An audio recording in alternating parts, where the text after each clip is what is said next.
Friends, if you're anything like me, you woke up this morning, you paged through the news, and here's an article about how the Ukraine is accusing Russia of using a vacuum bomb, and how a vacuum bomb would be like a war crime, right?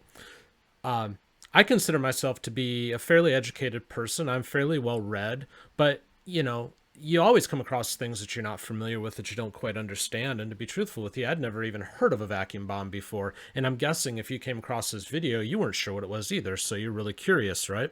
So what I'm going to do in this video, and it'll be a quick one, is just talk about exactly what a vacuum bomb is, how it works. And then at the end, we're going to dig into the legality of this thing real quick, because there's a lot of accusations out there that this is a war crime. So the question is, if they used it, is it a war crime? I talked in my video yesterday about propaganda, about the fog of war, about how you've got information coming from all sides, right? And you have to try to make sense of it. So that's what I want to do when I cover things about the Ukraine. I want to dig into the facts so we can figure out what is true and what is not. So that's what we're going to do on this video. First things first, okay? A vacuum bomb is actually called by several different names. A vacuum bomb is one of them. It's also called a thermobaric bomb. Some people call it an aerosol bomb, and some people call it a fuel-air explosive. Okay? And these things have actually been around since World War II, so I'm personally surprised I hadn't heard of it before. But the Germans, surprise, surprise, were the first ones to experiment with this, and they were also used in Vietnam, and Russia's used them in their various conflicts, and we actually used them after 9/11 to try to root out bin Laden when he was hiding in the caves and stuff, okay? So everybody's used them. Here's how they work. A conventional bomb, and these look like a conventional bomb, by the way. I looked through a couple of pictures of them, and if you've seen a bomb, you kind of know what a vacuum bomb looks like. Unlike my thumbnail, it doesn't look like a vacuum, okay? So how this thing works, a conventional bomb, it goes into the target and then boom, explodes, right? And that explosive nature of the thing creates the destruction, obviously. This one's different. What happens is the vacuum bomb comes in, and there's an initial charge that creates a cloud of fuel that mixes with the air. Now, the Germans, from what I have read, used coal actually as their fuel when they were experimenting with it back during World War II. There are different things now that are used, but this fuel disperses in the air. And then a second charge goes off to ignite all of that fuel. So this bomb is in part fueled by the air itself. It is the fuel mixing with that air, kind of, quite honestly, what would happen inside your car engine, okay? You have gasoline mixing with air, and then the combustion happens. It's kind of a similar idea here. But there's a few things that you need to be aware of. The first thing is, as that fuel mixes with the air, once that explosion goes off, this is where the vacuum happens, okay? All of the surrounding air is sucked in. That's the vacuum. Now, this has a devastating effect, because if there are humans around, or quite honestly, any animal, it doesn't even need to be human, what happens is that vacuum sucks the air out of them very quickly. So imagine that, you're taking a deep breath, and all of a sudden there's this force that just pulls it out of you. So all of a sudden you're without air, okay? So that's what happens. Everything is sucked into this thing. But then, because of that, there's a saying, nature abhors a vacuum. Well, it does. That vacuum is going to have the opposite reaction than of pushing back outward, okay? So there's like this secondary explosion that happens once it's sucked in, and everything pushes outward. And that's where another level of destruction comes into play. You've got this high heat fireball that's actually so high heat, from what I have read, it could vaporize a human being, much like a nuclear weapon could. But this is interesting from the fact, well, I say interesting. I don't know if I'd call it interesting, but you know what I mean. Where a normal bomb would just go in and boom, destroy something. This thing, on that outward pressure, kind of destroys from all sides, okay? So think of it as this thing that just pushes out like exponentially, like it ripples outward.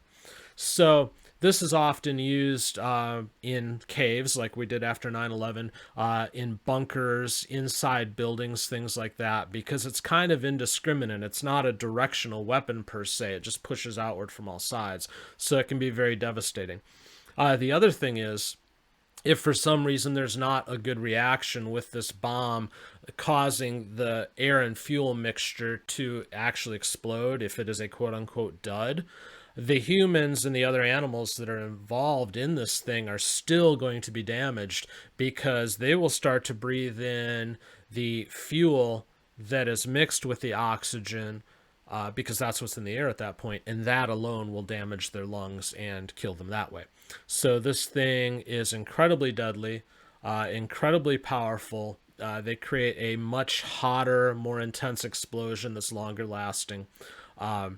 But I would certainly think if you're caught in one of these, very initially, you would have just like instant panic as the oxygen is being sucked out of you. So that is what these things are, and that is what they do. I hope you found that part helpful. Again, going into today, I had no idea. But now let's talk about the legality real quick, okay? If you go and you look at different news sites, there's some that are straight out saying that if this is true, Putin has committed a war crime. There are some that are saying it could be a war crime. This thing's illegal. It might be illegal. What's the truth? Well, we need more information, first of all, because it hasn't been made clear, at least at the time that I'm recording this, exactly where this bomb went off. It's merely an accusation, but the question is where. And the devil is in the details, and that's what's going to matter, is where. Take a look on your screen if you're visually gifted, watching on YouTube or Rumble. And this is from News Nation Now, where they talk about the Geneva Convention on this thing, okay? So I'm going to read it real quick. It says, under the rules set forth by the Geneva Conventions, the use of thermobaric weapons, again, that's another name for this vacuum bomb, is a thermobaric weapon, could be in violation of Protocol 3, which stipulates that incendiary weapons are prohibited in any locations where a, quote, concentration of civilians, such as inhabited parts of cities, inhabited towns, or villages, may be present. So, is this a terrible weapon? It certainly sounds like it, doesn't it? I wouldn't want to be near one of these things when it goes off. But is it a war crime? We don't know. Okay? It's going to depend, obviously, first of all, if they actually used it. But then the other question is, where did they use it? If they used it on a population center, yep, that's a war crime.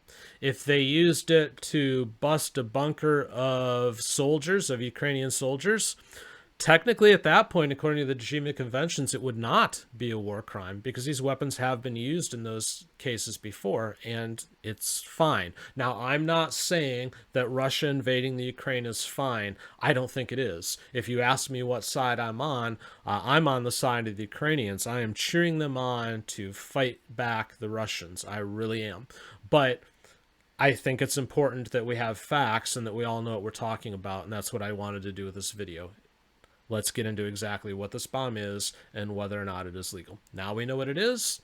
Is it legal? It depends. We don't know. So we're going to have to wait for more information to find out. And when we get that information, I'll probably cover more of it on an additional video. I do hope that you found this helpful and informative. If you did and you're not already subscribed to this channel, please take a moment to hit that subscribe button and the notification bell. If you liked the video as well, please do hit the like button. If you have questions or comments, please do leave those as well, because I would appreciate it and I'd love to have a conversation. That'll do it for now. Until the next time I see you, thank you for watching.